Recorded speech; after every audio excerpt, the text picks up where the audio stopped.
মাননীয় স্পিকার, আমার প্রশ্নটি মৎস্য প্রাণী সম্পদ মন্ত্রীর কাছে। আমাদের বঙ্গোপসাগরে 118 বর্গ কিলোমিটার এরিয়া বাংলাদেশের অন্তর্ভুক্ত। সেই এরিয়াতে নিরাপদে জেলেরা মাছ ধরার জন্যে কোনো নৌবাহিনীর টহল ব্যবস্থা নেই, যার ফলে ওই এরিয়ার যারা গভীর সমুদ্রে মাছ ধরতে যাচ্ছে বিভিন্ন ক্ষেত্রে মিয়ানমার এবং ভারতের দস্যু এবং জেলেদের দ্বারা আক্রান্ত হচ্ছে। অনেক ক্ষেত্রে তাদের সেই গভীর সমুদ্রে তাদেরকে সমাহিত করা হয়, অনেক ক্ষেত্রে তাদেরকে ধরে নিয়ে যাওয়া হয়। এই সকল ক্ষেত্রে কোস্টগার্ডের সমুদ্র উপকূলবর্তী অঞ্চলে কোস্টগার্ড রয়েছে, কিন্তু তারা গভীর সমুদ্রে কোনো অভিযানে যায় না, ওরা সমুদ্র তীরবর্তী অঞ্চলগুলোতে অভিযান চালায়। এই ক্ষেত্রে বাংলাদেশের সমুদ্রকে নিরাপদ করার জন্য মৎস্য প্রাণী সম্পদ মন্ত্রীর কোনো ধরনের উদ্যোগ রয়েছে কিনা মন্ত্রণালয়ের? ধন্যবাদ মাননীয় স্পিকার। মাননীয় মন্ত্রী। ধন্যবাদ মাননীয় সংসদ সদস্য। অ্যাকচুয়ালি আমরা বাংলাদেশের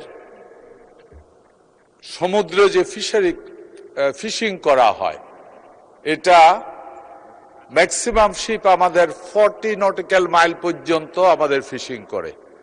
এর থেকে বড় ডিপ সি ফিশিং এর মতো আমাদের কোনো জাহাজ এখন পর্যন্ত ওই পরিমাণ জাহাজ নাই, ওটা আরো অনেক সফিস্টিকেটেড জাহাজ। আমরা আশা করি আগামী দিনে আমরা এই কম ডিপে যেই মাছ পরিমাণ কমে গেছে, ডিপ সি ফিশিং এর জন্য আমরা চিন্তা ভাবনা করছি, ওটার উপরে আমরা কাজ শুরু করেছি। আপনার এখানে বক্তব্য ছিল সেটা হলো যে আপনাদের সমুদ্রে যখন মাছ ধরতে যায় জেলেরা, তখন দুষ্ট লোক বা ডাকাত এরা জেলেদেরকে নির্যাতন করে, জুলুম করে বা লুট করে সবকিছু নিয়ে যায়। আমাদের এখানে ওই ধরনের কোস্টগার্ডের অলরেডি টহল আমাদের আছে। আপনার বক্তব্য থেকে বুঝতে পারছি যে আগামী দিনে পরবর্তীতে যখন আমাদের মিটিং হবে, ওই এলাকাটাতে কোস্টগার্ড যে পাহারা দেওয়ার ব্যবস্থাটা আরো বাড়াতে হবে, লোক সংখ্যা আরো বাড়াতে হবে। আমার এটা নলেজে আসলো। আমি